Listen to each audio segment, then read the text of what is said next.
Ndagusuhuje wowe ukunda kakajwi. Umunsi ku munsi abantu mwese abenshi mwifuje kumenya uko kakajwi yakoze video ye.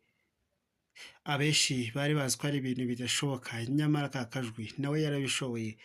Uyu munsi ugiye gushira amatsiko umenye ukuntu kakajwi yikoreye video ubwe ndetse na innovation yabashije gushyiramo, agashaka content yiwe yo gutukana akayigeraho ukishima agatera imbere.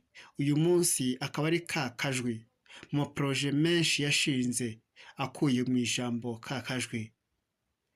Nk'uko mubizi ndacyari mushya muri Amerika, simbivuze nka kakajwi ariko ndabizi neza iyo niyo video yatumye amenyekana nawe ukaba umuzi, nawe arabizi kandi arabyemera arabivuga. Kakajwi ninde? Ni muntu ki? Akora ute video ye? Ese nanjye nabasha gukora video nk'iya kakajwi? Sobanukirwa uburyo kakajwi akoramo video ye, urebe intambwe ku yindi uburyo kakajwi yabashije kwambara maske ndetse n'uburyo wakoresha ukayimwambura nawe ukoresha uburyo bwawe ukamumenya. Ikaze nge Deboni Fresh, iyi ni Igisobanuro TV. Niba ukunze ibikorwa byacu kora subscribe, ubundi winjiye mu muryango mugari ujye wunguka ubwenge n'ubuhanga bijyanye n'iterambere ry'ikoranabuhanga. Wakanda like cyangwa ukandika muri comment ikintu udasobanukiwe tukazagigushakira paka tukigezeho. Iyi ni Igisobanuro TV.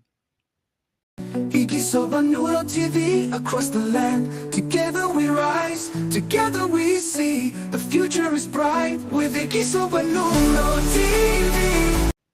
Icyo nakubwira nubasha gutaruka ukabasha gutaruka ngo ugere ahantu imbere gusa kure, nta na kimwe uri buze gutora kuko birarangira utarutse uburyo maske ya kakajwi yayambayemo. Mbese ni nk'uko nanjye nabikoze kugira ngo mbigereho, byantwaye imbaraga nyinshi ariko kuko byari bikenewe n'abantu benshi narabikoze. Kakajwi yabikoze ate? Ni muntu ki?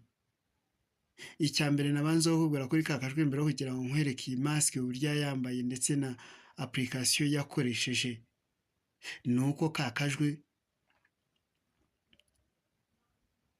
atari ngombwa cyane kugira ngo umumenye, kuko kumumenya byamwicira isoko, kandi naho byamwicira isoko ubona umuntu yafatishije aba yarafatishije ubwenge yafasha akora iyi video agaragaza maske, yanayikora yongera kwiyoberanya ukundi.